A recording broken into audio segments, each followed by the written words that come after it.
The Green Mamba, an autobiography by Roald Dahl. First, just a little about the story. The Green Mamba is an autobiography, like a personal narrative, about a surprising visit to a friend's house. The author arrives and sees a poisonous snake sliding into the front door.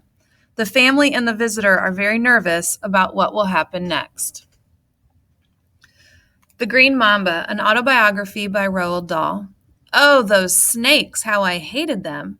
They were the only fearful thing about Tanganyika. And it says on to the side that Tanganyika is a part of present-day Tanzania on the eastern coast of Africa. A newcomer very quickly learned to identify most of them and to know which were deadly and which were simply poisonous. The killers, apart from the black mambas, were the green mambas, the cobras, and the tiny little puff adders that looked very much like small sticks lying motionless in the middle of a dusty path, and so easy to step on. One Sunday evening, I was invited to go and have a sundowner, which is just an evening refreshment, at the house of an Englishman called Fuller, who worked in the customs office in Dar es Salaam. He lived with his wife and two small children in a plain white wooden house that stood alone some way back from the road in a rough grassy piece of ground with coconut trees scattered about. I was walking across the grass toward the house and was about 20 yards away when I saw a large green snake go gliding straight up the veranda steps. The veranda is a large front porch. The veranda steps of Fuller's house and in through the open front door.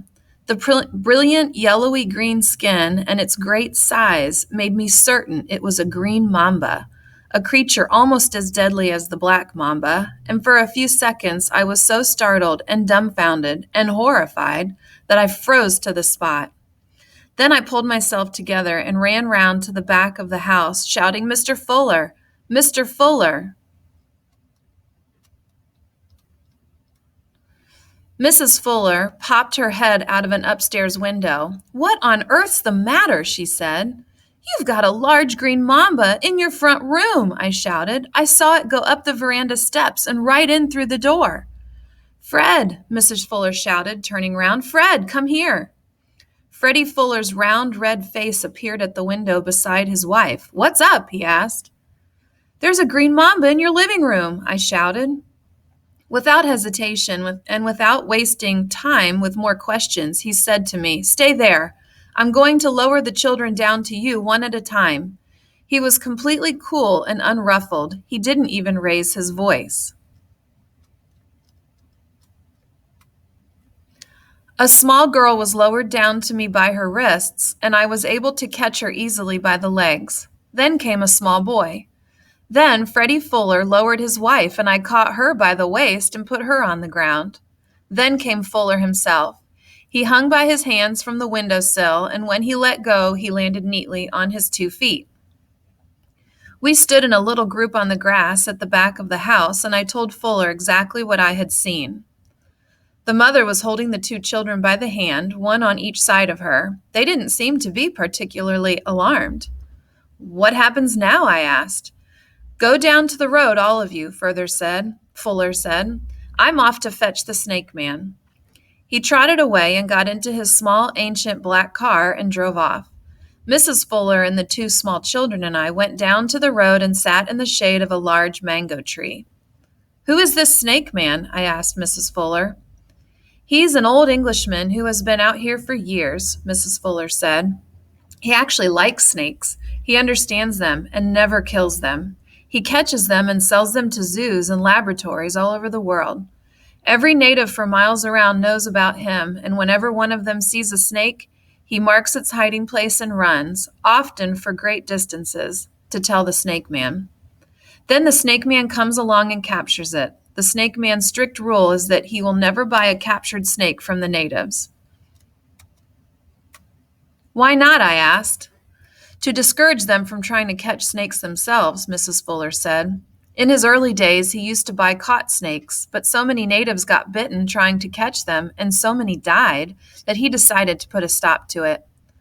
Now, any natives who brings in a caught snake, no matter how rare, gets turned away." "That's good," I said. What is the snake man's name? I asked. Donald McFarlane, she said. I believe he's Scottish. Is the snake in the house, Mummy? The small girl asked. Yes, darling, but the snake man is going to get it out. He'll bite Jack, the girl said. Oh my God, Mrs. Fuller cried, jumping to her feet. I forgot about Jack. She began calling out, Jack, come here, Jack, Jack, Jack, Jack. The children jumped up as well, and all of them started calling to the dog, but no dog came out of the open front door. He's bitten Jack, the small girl cried out. He must have bitten him. She began to cry, and so did her brother, who was a year or so younger than she was. Mrs. Fuller looked grim. Jack's probably hiding upstairs, she said. You know how clever he is. Mrs. Fuller and I seated ourselves again on the grass, but the children remained standing. In between their tears, they went on calling to the dog.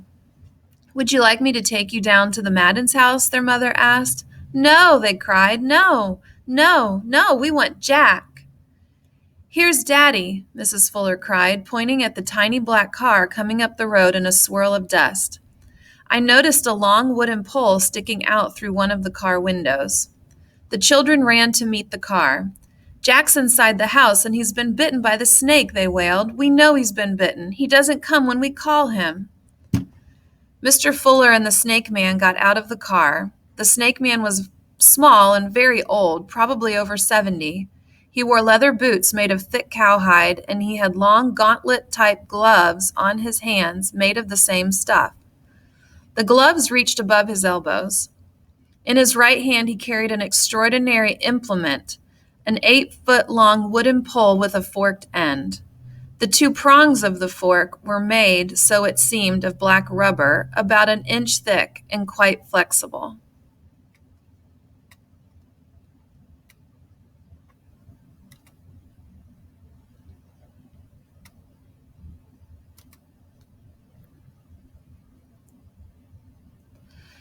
And it was clear that if the fork was pressed against the ground, the two prongs would bend outward, allowing the neck of the fork to go down as close to the ground as necessary. In his left hand, he carried an ordinary brown sack. Donald McFarlane, the snake man, may have been old and small, but he was an impressive-looking character. His eyes were pale blue, deep-set in a face round and dark and wrinkled as a walnut.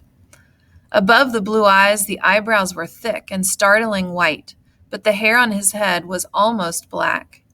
In spite of the thick leather boots, he moved like a leopard, with soft, slow, cat-like strides, and he came straight up to me and said, Who are you? He's with Shell, Fuller said. He hasn't been here long. You want to watch? The snake man said to me. Watch? I said, wavering. How do you mean watch? I mean, where from? Not in the house. You can stand out on the veranda and look through the window, the snake man said. Come on, Fuller said. We'll both watch. Now don't do anything silly, Mrs. Fuller said.